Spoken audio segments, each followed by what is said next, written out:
I guess we can start. Hi, everyone. My name is Nancy Benu, and I want to welcome you all to the last part of our live virtual conference series on the topic of the connected home. The IoT Consortium has many exciting activities throughout the fall, including our podcast and our first IoTC Next, launching on November 12th in New York City, which is a summit you don't want to miss. The series has been extremely successful, and we appreciate all the wonderful messages and feedback we've gotten so far, because they underline the importance of education, transparency, and direct interaction with experts in the IoT space. We will continue to do that, and we'll inform you as soon as we have more information about our next series. So stay tuned or follow us on Twitter, LinkedIn, or Facebook to make sure you won't miss any news. For those of you who weren't able to join our previous sessions, this conference series started on August 28th and continued for 3 consecutive Wednesdays until today. You can watch all the sessions on our website as we've uploaded them. And if you have any further questions we won't be able to address today for whatever reason, you can email us at marketing@iothings.org, and we will make sure to forward them to our speakers.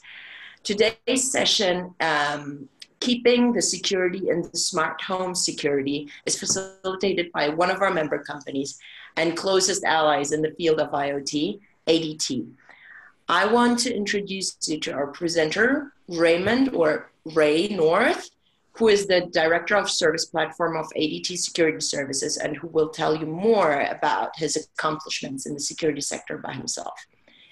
His presentation will be about the real definition of security delivered on base of more than just a brand name or beyond do-it-yourself capabilities, in order for people to watch over someone or something, even if they're not able to do this by themselves. He will discuss the importance of rigorous testing to ensure hardware and software security, such as data protection and customer privacy, the standards of real protection. During the session, you're able to type in your questions by clicking on the Q&A box on the lower part of your screen, preferably before the end of the presentation, and Ray will be responding to as many of them as possible live. I'm very happy to turn it over to you, Ray, if you're ready. I am ready, yeah. Great. Okay, so good morning all, good afternoon. Based on where you are, good evening for some, and welcome to the session. My name is Ray North. I've been at ADT on and off for about 33 years. I started there in 1982, and this week was interesting to me because when I started with ADT back in 1982, our offices were in the World Trade Center in New York City. And so 9/11 is always an interesting time to remember. I worked in the World Trade Center from 82 to 87. But that was, that aside though, I've done a bunch of different things for ADT. I've worked in software development. I started out there writing software for our proprietary central station systems. I worked on various technology projects. I worked on central station consolidation. Based on technology, ADT was able to take the 150 or so central stations that we had when I started, consolidate them down to 51, and then ultimately 16, and then to 4, which was a fascinating project to just work through that process. I've worked on IT infrastructure, had architecture roles. I'm currently a product manager. My title is Director of Service Platforms. I have responsibility for ADT's Pulse platform and our home automation control platforms. I've done that for the last 10 years, so I've seen ADT as we've grown from customer number 1 on Pulse to customer 2.5 million on Pulse. So that's been a very successful solution for us as we've rolled that out to the industry. And let me flip to the, enough about me, you can see my face long enough. Let's flip to the presentation here. And let's see if that works. And there we go.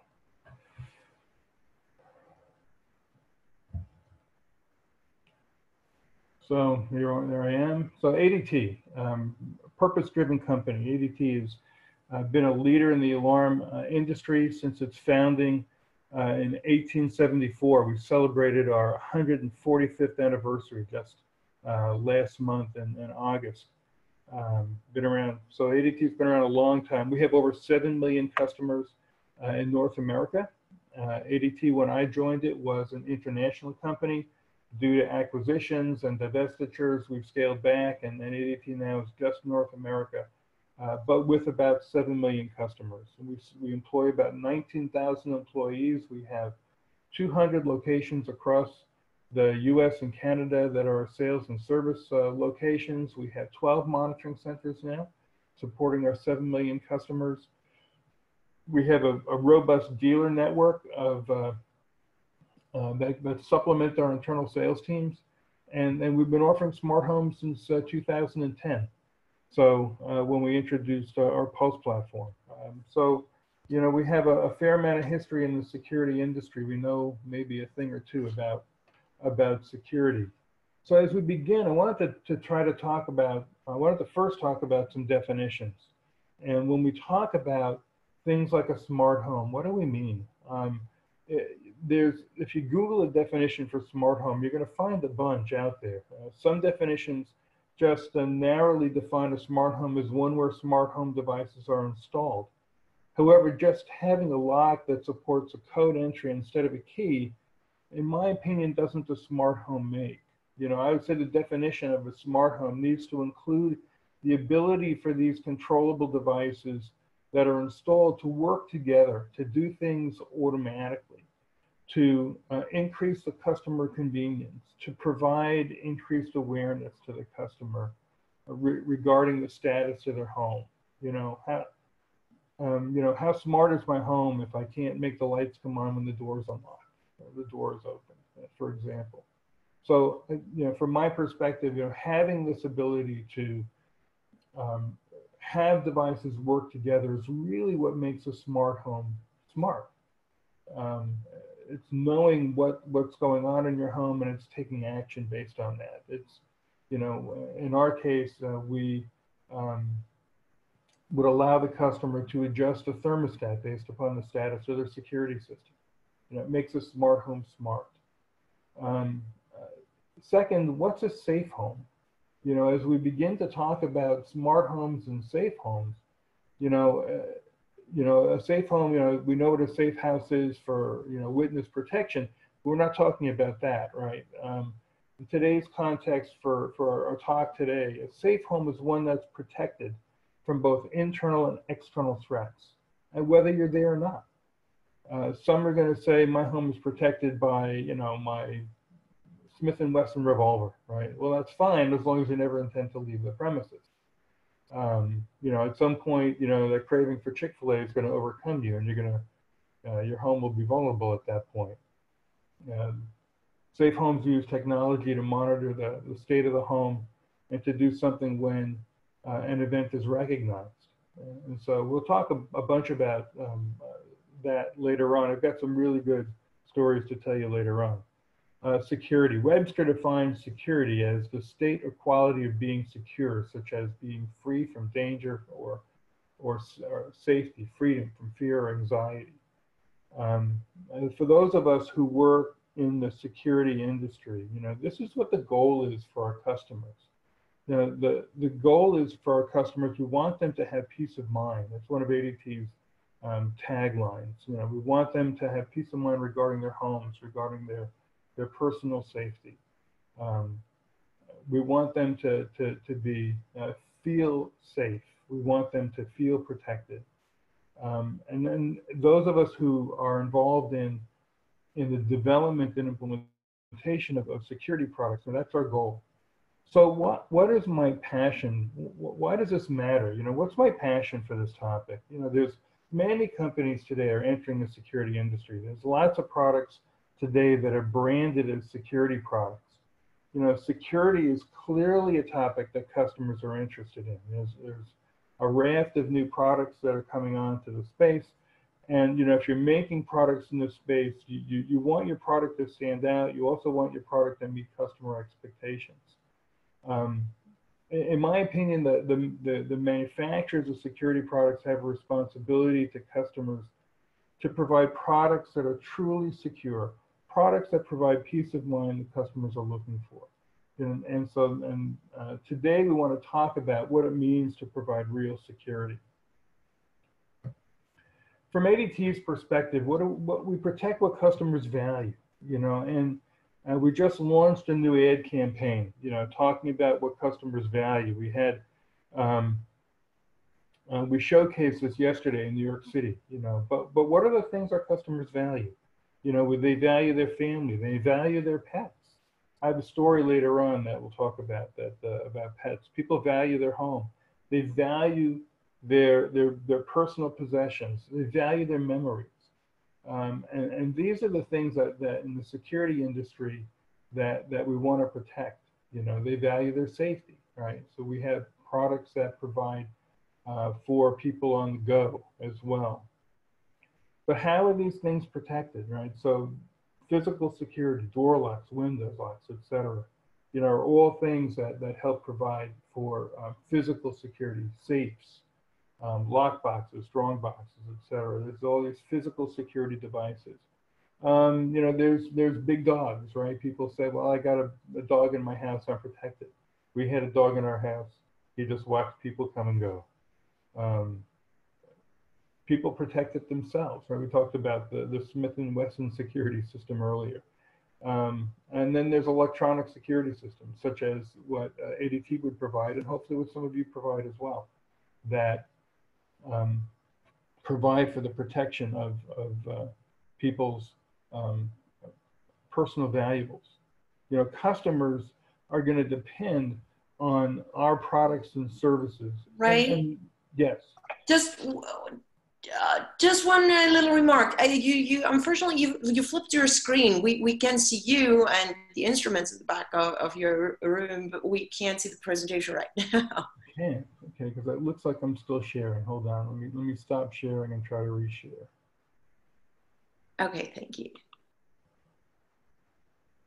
So I don't know why that happened. That's fine. Is that better? Yes, it's back. Thank you. Okay, just let me know if that happens again. Thank you. I did nothing that I thought of to make that happen.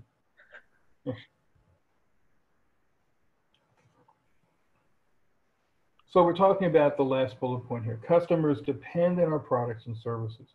We want them to do that. They've chosen to spend their hard-earned dollars in some product or service that we provide or that we manufacture. They have an expectation that that product or service is going to perform the particular function for them or add some value to their life and their peace of mind.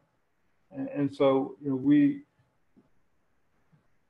customers put their trust in our products. In some cases, they stake their lives on our products.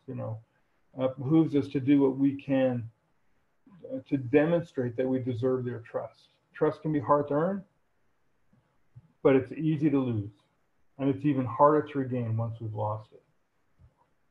So to that end, we have a bunch of things we want to talk about. The first thing is testing. You could never have too much testing, and we test for a bunch of reasons. We test because we want to release quality products. We have noble intentions about our products. We want our products to perform as designed to meet our customers' expectations. We test because our brand is at stake. We don't want our product showing up in any of those sorts of news articles. We test because in these days of open source libraries and chipsets, it's rare to have a product that's completely built from scratch. When I started with ADT, I said I worked on our proprietary monitoring systems. We had the entire system was under our control, with the operating system, the application software, the database. There was no sort of third-party plugins that we used. But today, it's rare to have anything like that. It's rare for a product to not be comprised of open source libraries or other sorts of third-party components. And don't take the suppliers of these components work for granted. You know, if you're purchasing components or using components as part of your product or service, you need to be diligent in ensuring that these are rigorously tested. You know, you wouldn't you wouldn't be the first person to launch a product and find that you've got an issue with a third-party component. And so those require testing. And finally, we test because it's the right thing to do. You know, we just need to make sure that we're, you know, it's motherhood and apple pie in terms of releasing products. So what types of testing do we have? What types of testing do we need to make sure that we're following? You know, so I've broken it down into a couple of categories here. We have internal testing. You know, it goes without saying that we want to make sure that our products work. You know, we do things like unit testing. You know, do things work individually? Do each individual component work on its own? We do functional testing. Do things work together? Do they work as a complete system? We do environmental testing, and we test our products in heat and cold. We test them for moisture, for dirt, for vibration, for acceleration, for radiation, for things like operating angles, you know, for EMI, electromagnetic interference, and ESD, electrostatic discharge, you know, and we need to make sure that each of our products, you know, pass all of these tests. You know, back in my early days at ADT, we'd call those yellow page testing, and our engineers would have a book filled with yellow pages, and they document all of their testing in these books, and that's how they got the name. But we do all these environmental testing. We do, you know, if our product is on a network, we verify that it's tested on a variety of different network configurations. We're going to talk a little bit more about that in a minute. We do external testing, you know, penetration testing, testing for vulnerabilities. We outsource, you know, any of the environmental testing that we can't complete internally, you know, so don't, and consider external validation of your functional testing also. So sometimes if you have your engineer develop a product and then test a product, he's going to miss things because it's almost like the fox watching the hen house. And so having an external company provide validation and testing for your products before they're launched is also a good practice. You know, the last thing we want is for our products to show up in news articles that they could be compromised. And then we do, you know, acceptance testing, total solution testing, end-to-end testing. You know, we do beta testing. If you take your product out of the hands of the engineers and you put it in the consumer, how's it going to behave? You know, and then finally, documentation testing. It's not just about the technology. You know, when we're thinking about products and product launches, you know, if your product is dependent on a customer configuration, you know, make sure that your customer interactions, your customer instructions are clear. You know, there was a recent news article from a major company, you know, and the company's product was hacked. The company ended up blaming the customer for their poor security, you know, which they may have been correct technically that was the case. However, you know, as I read that article, it's like, boy, that's a pretty poor response from this big company that you know, they're blaming the customer for the issue. You know, my recommendation from my years of experience is that if you or your product is aware that the customer has entered a weak password in any way or a passphrase, you need to suggest to the customer that they use a stronger one. You know, and bake that into your product and bake that into your product logic. You know, at the end of the day, you know, it's these are your products with your company's brand on them. You know, ADT as a company is very protective over its brand. We spend a fair amount of time testing products, and we, you know, purchase products from a variety of third parties. We don't take anyone's word for granted. You know, we run products through our own internal engineering labs to verify that they're going to behave as we would want them to. And we return a bunch of products because what vendors advertise sometimes just aren't the case. You know, while your company may suffer if it shows up in the news, you know, our industry in general takes a hit when products fail because people generalize a flaw in one product as applying to all products of that type. You know, so my illustration here is if the Acme phenazerator shows up in the news, people will think all phenazerators have the same issue, which isn't the case. But testing, while it costs time and money, in the long run, it's really time and money well spent. And so testing is always something that we should be diligent on, rigorous on, as we look at our products.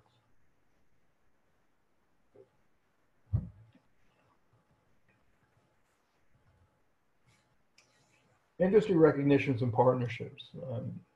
There's the media has adopted the new definition of security. It applies it broadly to companies that make or sell, all sorts of, do-it-yourself solutions and video solutions. And it goes back to what we were talking about earlier, that there's a lot of new entrants in the security industry.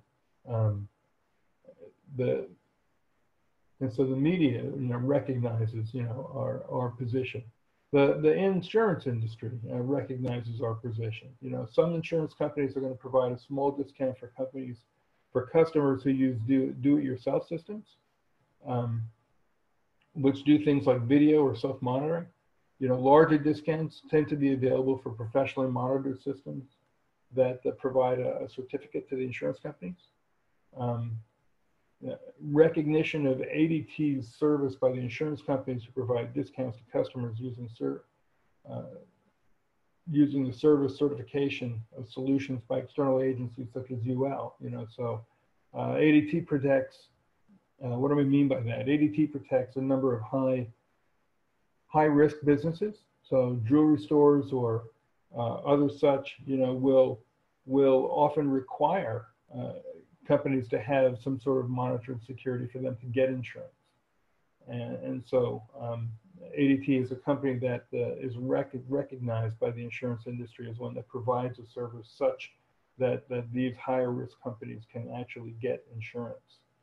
And insurance companies are partnered because they recognize that security systems reduce their claims. If you've got water monitoring, water's a big issue for insurance companies. And so these become, opportunities for them for loss prevention. And they recognize the value that these bring not only to the customers, but the value that they bring to themselves. Where you have things like fire prevention, loss prevention, water prevention, et cetera, security. And they recognize those things. Regulatory agencies. Some people may think that regulatory agencies may have outlived their usefulness. Regulatory agencies, however, are an important part of our industry in the security space. Just like having agency approval for electrical devices provides assurance that you can plug it into the wall. The agencies also provide the standards by which, security parties and interested are measured, and they measure the effectiveness of a particular solution. The UL, for example, municipalities, will often have standards that have to be met for devices such as fire or smoke or carbon. When I purchased my home here in Florida, in order to get the builder to get a certificate of occupancy, there has to be smoke detector in every bedroom, right? Those smoke detectors have to meet a specific certification, called UL 217, the standard for residential smoke alarms. And these agencies, they'll be relied on by things like insurance companies as well. Insurance companies depend on those. We talked about this before, in high security environments such as banks or jewelry stores, the agencies provide the standards that we in the industry can subscribe to that prescribe the minimum requirements that have to be met in order for the facility to be secure and for the customer to even obtain insurance. So regulatory agencies, they have a role in our society. Regulatory agencies, I think, over time are going to need to change. They're going to need to adapt to new forms of technology. And we continue to work with them on a regular basis and stretch their capabilities. And as a leader in the security space, we'll continue to do that.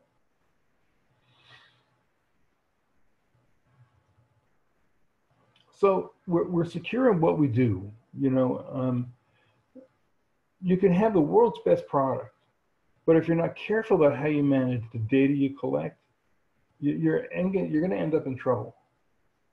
You know, we've seen examples of in news articles about how data can be misused. You know, we've seen, you know, companies acting irresponsibly in how they're sharing information.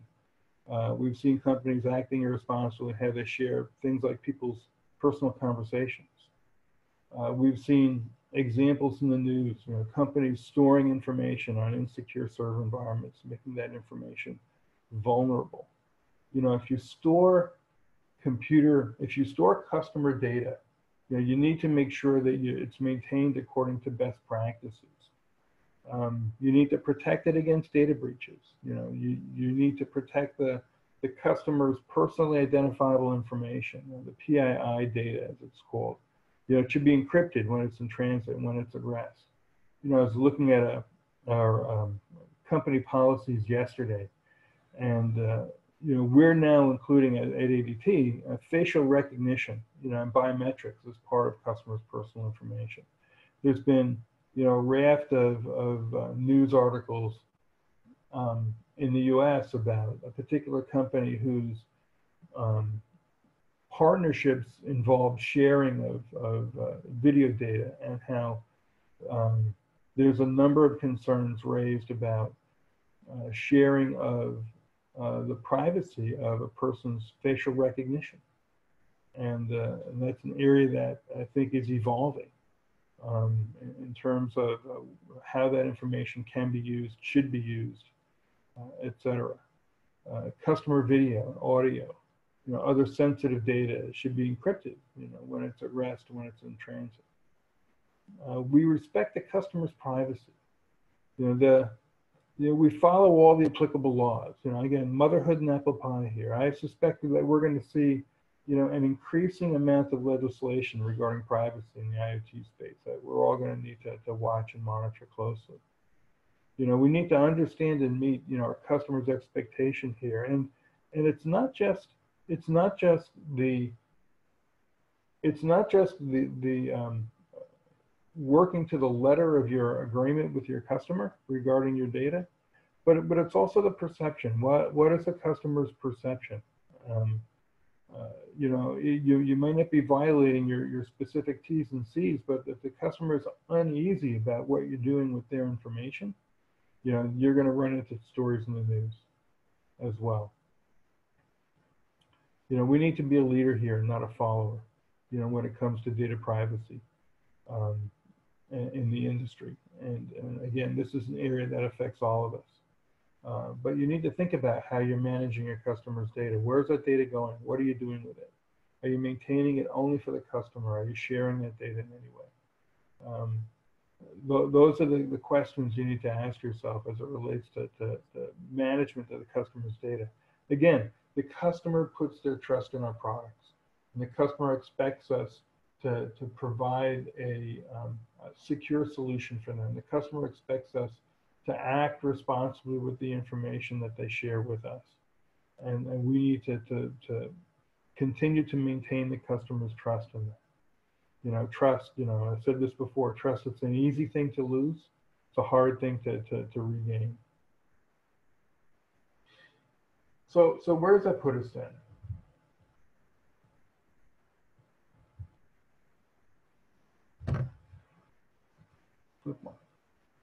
So from ADT perspective, you know, real security, you know, it means that we're there when you're not, from ADT's perspective.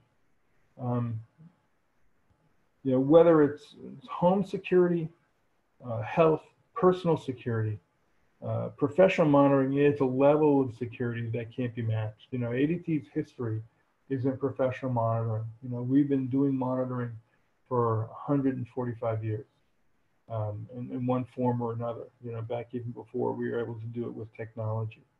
You know, it's ADT's legacy. You know, long before home automation and the Internet of Things became a thing, ADT was there when you weren't. You know, and to borrow from a commercial that we've seen recently in the U.S., Self-monitoring is just okay.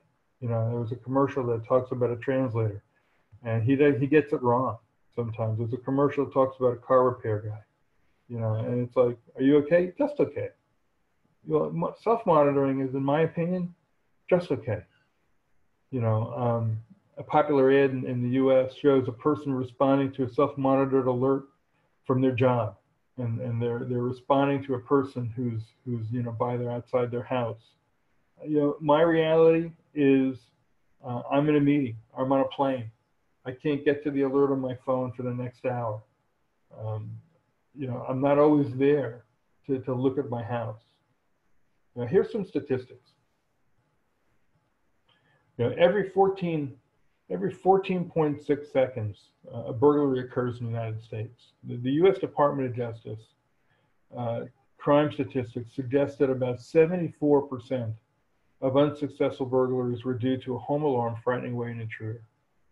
You know, we also know that based on a study done by Temple University that homes without a security system installed are 3 times as likely to be burglarized compared to a home with a professionally installed home security system. You know, monitoring, you know, is more than just burglar systems for ADT. ADT also monitors home health, fire, carbon monoxide events. Carbon monoxide in particular has been called the silent killer. It often makes its victims disoriented, not able to properly react to alarms that go off in the home. You know, ADT provides real protection for our customers. I had a couple of stories I want to share, as we, and then we'll have some time for Q&A. And the first story is from the DeGrazio family. You know, and this is carbon monoxide left from a car left running in the garage. You know, it was an alarm. I'm going to read these stories as I have them. It was an alarm and a phone call in the middle of the night that saved the lives of an Estero family of 4. When you don't see or smell anything, you don't really realize that there is something seriously wrong, said Jacqueline DeGrazio. Around 3:25 a.m., dangerously high levels of carbon monoxide filled every room of the DeGrazio home. They would not have survived until morning, said Chief Scott Vanderbrook of Estero Fire Rescue. A car with a keyless start was pinpointed as the cause of the fumes. It was accidentally left running in the closed garage for hours. When they investigated the garage, they noticed the car was dead and it was out of gas. So it ran from the time he got home that night until 3:30 in the morning, when we were woken up, thankfully, by ADT, said DeGrazio. A calm voice on the other end of the phone call, an ADT emergency dispatch operator, Fred Cannon, flew from Tennessee to meet the husband, wife, and 2 girls he helped to save. This is the first opportunity I've had to put a face with an alarm, said Cannon. Every evening when I go to bed, one of my prayers is that I can make a difference, and certainly I did this time. The Estero Fire Rescue responded to the scene that morning. They advised a carbon monoxide detector be installed in every home. It's emotional, said Vanderbrook. I have an 8-year-old daughter, and the same thing could happen to any one of our family members or employees. The most calls for carbon monoxide poisoning came in during a hurricane season when generators are used and left in the garage. All that's going to do is put that carbon monoxide into your garage and eventually into your house, where it could kill your family, said Vanderbrook. And ADT makes a donation to the Estero Fire Rescue as part of that. ADT has, I called this section Lifesaver Stories, and ADT has done 100 of these so far. And we've taken, you know, select alarms and events, and we've matched up the agent that's handled the event with the family that we've saved. And in this case, you know, it was the DeGrazio family, and our agent was Fred Cannon. These are important for the life of our company. They're important for recognizing the value that ADT brings to the people's you know, lives and safety. Carbon monoxide, you know, you can't smell it, but you know, if you can detect it, you can take action for it. Often we'll dispatch the fire before we even call the customer for carbon monoxide, because Carbon monoxide is such a deadly killer in this regard. And this story had a very positive outcome for the family, which, absent having carbon monoxide protection in the home, could have been at a very different ending. Second story, Missy Robertson's story. This is a story about a woman whose estranged husband suffered from depression, which triggered an ADT story. It occurred in Spokane, Washington, where Melissa Robertson endured the traumatic experience. Back on April 23rd, Missy woke to her husband, Justin Robertson, tying her wrists with a cell phone charger cable. After struggling with him, she attempted to call for help through the window, but he stopped her. When Missy got the chance, she grabbed her ADT key fob and triggered the alarm and tucked it where he couldn't see it. Our agent, Sue, the ADT dispatcher, facilitated the emergency calls to the first responders and to the home. Justin had answered the phone, but when he couldn't respond with the correct code for the alarm, he hung up on the dispatcher. What's next, almost unimaginable, Justin threw the phone, grabbed a knife, and stabbed Missy. Soon after, he fled the scene with their 5-year-old son. First responders got to Missy in time to save her life. Her son was released, but Justin committed suicide. According to Missy, Justin struggled with depression for about 3 years and didn't tell anyone. After 2 protection orders and filing for divorce, Missy decided to get an ADT security system to protect herself and the children. Missy believes she survived because of the ADT panic alarm that she activated on that day.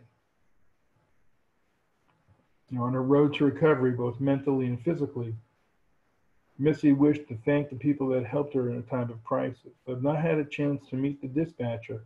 I'm eternally thankful and grateful for her doing her job and for making that call, because it did save me, Missy said. And then May 23rd, Missy got her wish. The ADT dispatcher flew 2,000 miles from New York to meet her face to face for the very first time. And the third story I have for you this afternoon and this morning is the last story. It's the Koresha family. Dave Koresha was near his New York City office when ADT called, alerting to a fire, and stating that ADT first responders were en route to his Greenwich, Connecticut home. The beloved family dog Maggie was home alone and trapped in her pet crate as flames and heavy smoke spread throughout the house.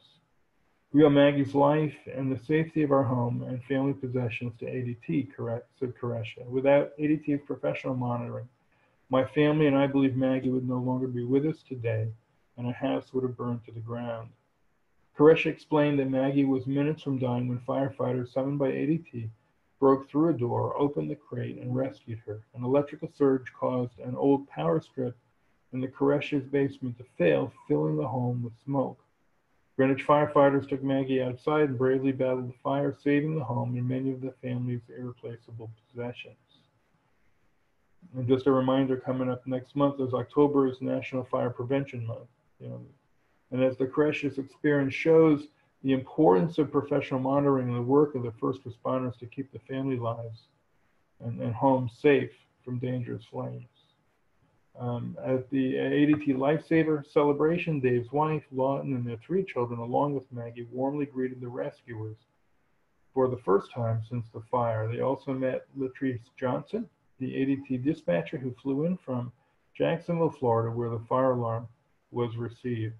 For reporting the fire, which helped save Maggie, Johnson was presented with ADT's highest honor, a Lifesaver Award.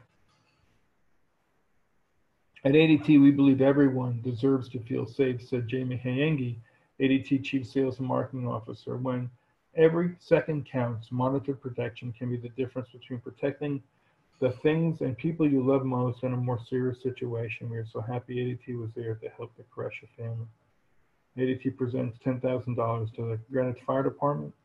And one more comment, one more quote here.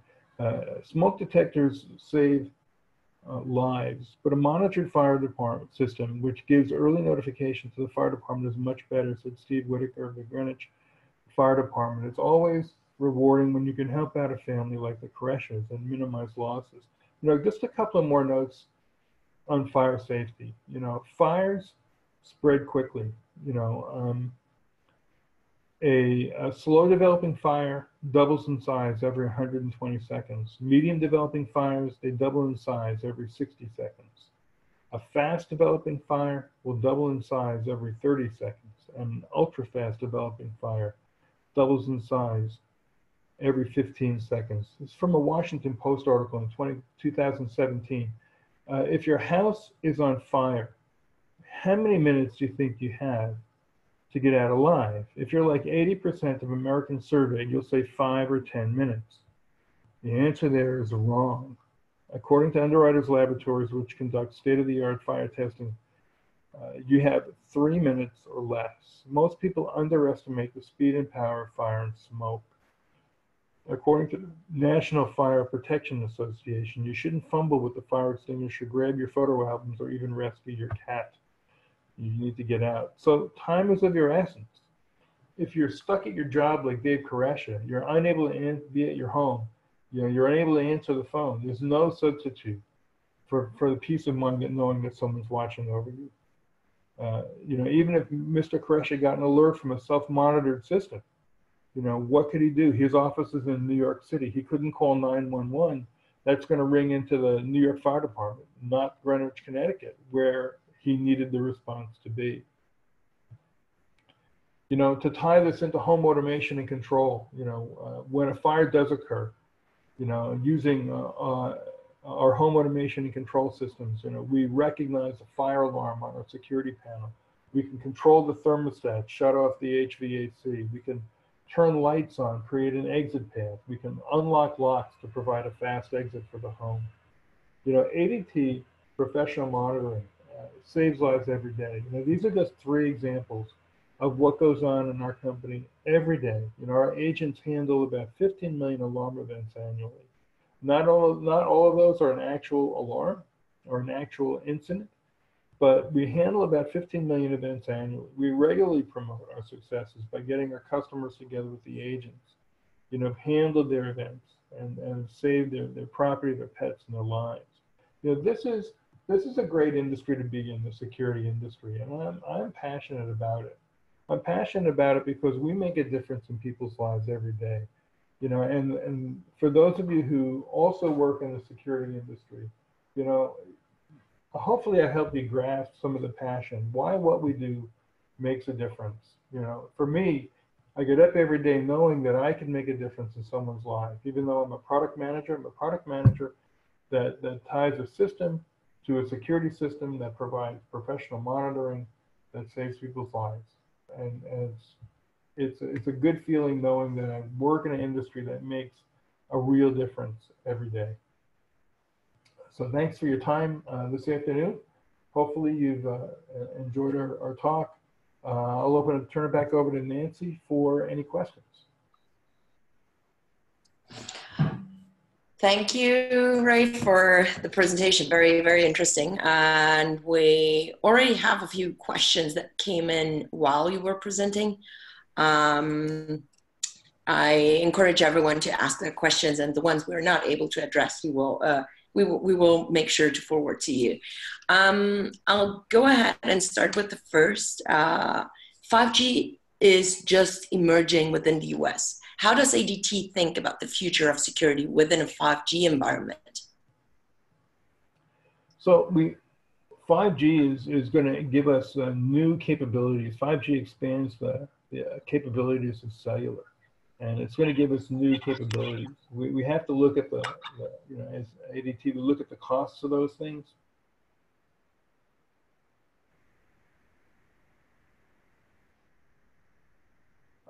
It'll probably, 5G does bring with it a whole raft of new opportunities to do things like video oversight.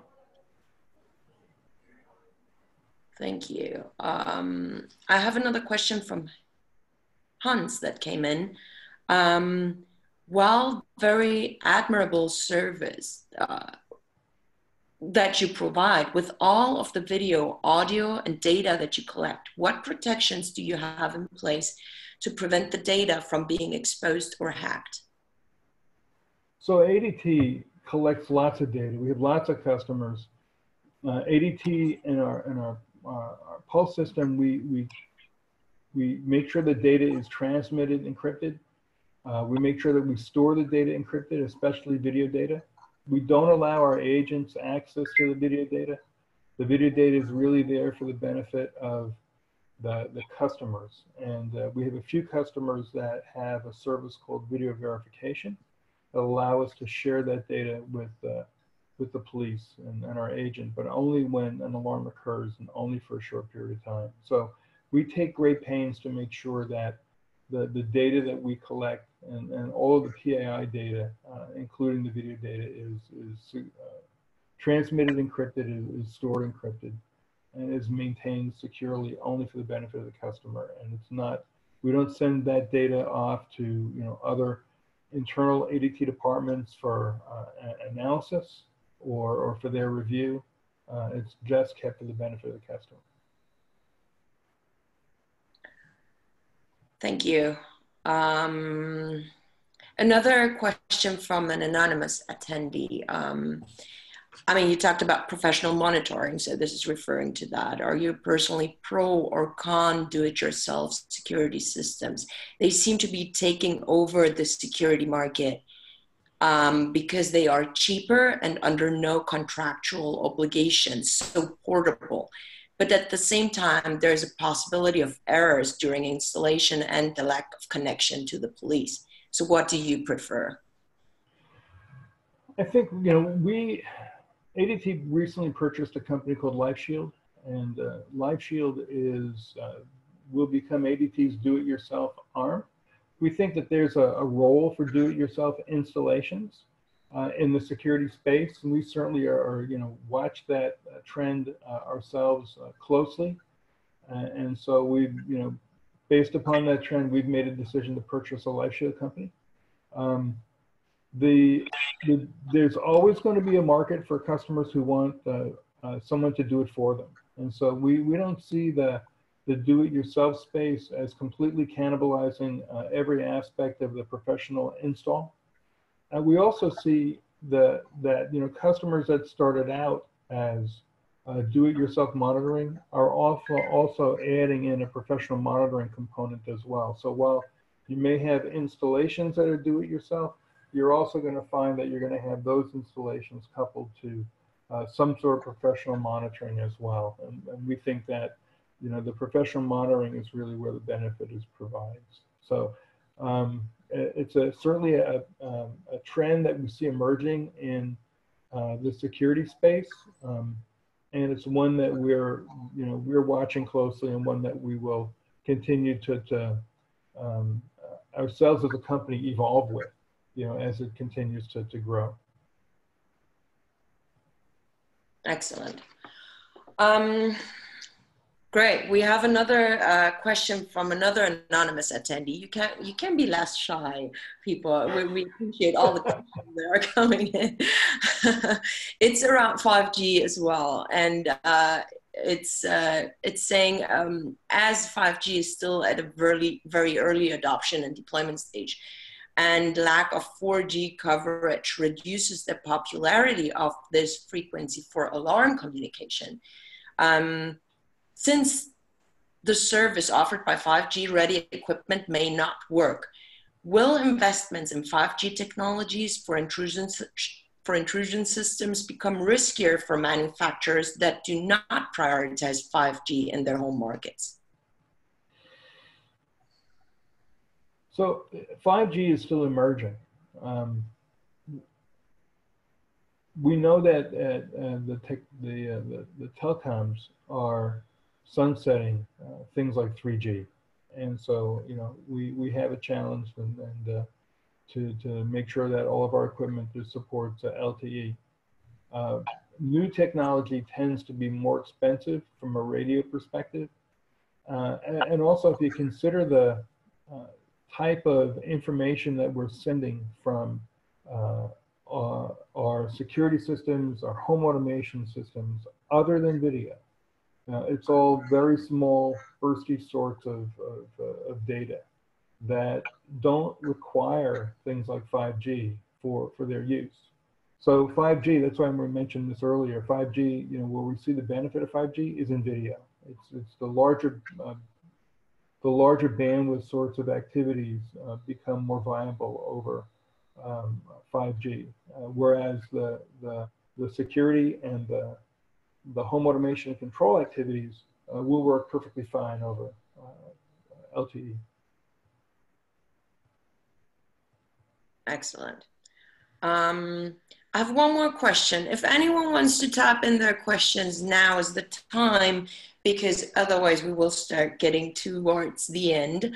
The last question that I have here is, what role do cybersecurity threats, such as potential data breaches, play in the demand of smart security devices? Do you find that consumers are more or less likely to install security solutions when they hear about data breaches? I think data breaches are an issue that we in the industry have to be aware of, and we have to guard against, and it's an education process for the consumer for ADT during the sale process. Data breaches can be disastrous for a company, and they can occur not only unintentionally, but they can occur, the company can itself, share data inappropriately, right? And we talked about that before. You have major companies who capture audio data from consumers and share it, across, global lines, right? And we've seen those articles in the news, right? So, that, they may be within their terms and conditions, but, they're still sharing that data that makes the customers uncomfortable. And so, data security is hugely important. It's a huge topic for us to address. ADT, make sure that we as a company, in our systems, in our ingress ports, for our customer systems sending information into ADT, that those are well protected.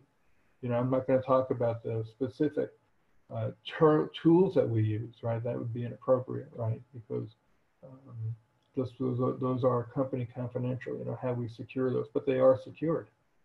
I think customers are becoming more and more aware of the need to protect their data. And I think that can only be a good thing, especially if you as a company are acting responsibly. That becomes a selling point for you to be able to move your product and say, hey, look, you've heard about data breaches. We manage your data responsibly, and that certainly is something that our sales reps for our products will stress to customers as well. Well, I think we're almost at the end of our session anyways. So I want to thank you very much for your and ADT's participation in this webinar series.